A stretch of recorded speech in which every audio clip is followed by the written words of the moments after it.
আপনার নেতা একটা ঐতিহাসিক ঘাঁটি, ধানের শীষের ঘাঁটি, বিএনপির ঘাঁটিকে ধ্বংস করার ষড়যন্ত্র করা হয়েছে। করতে হবে। কিশোরগঞ্জ ৫ আসনের বিএনপি মনোনীত পরাজিত প্রার্থী সৈয়দ এহসানুল হুদা বলেছেন, আমি জানি না আমার বক্তব্য প্রশাসন শুনছে কিনা, তবে এই প্রশ্নগুলো না তুলে পারছি না। মার্কিন নাগরিক কিভাবে অবৈধভাবে ভোট কেন্দ্রে গেলেন, কিভাবে পুলিশ প্রটোকল পেলেন, এসব বিষয়ে আমি নির্বাচন কমিশনে লিখিতভাবে প্রশ্ন তুলব। আমি বারংবার আপনাদেরকে জানিয়েছি, কোনো প্রতিকার করা হয় নাই। পক্ষপাত দুষ্ট আচরণ কেন করেছেন সেইটার জবাব দিতেই হবে ইনশাআল্লাহ।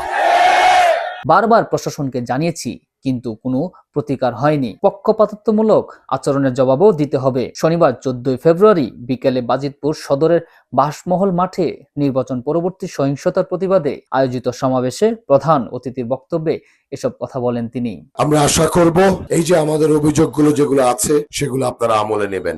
সেনাবাহিনী চলে যাবে 2 দিন পর। ওনারা ম্যাজিস্ট্রেসি ক্ষমতা নিয়ে এসছেন, ওনারা চলে যাবেন।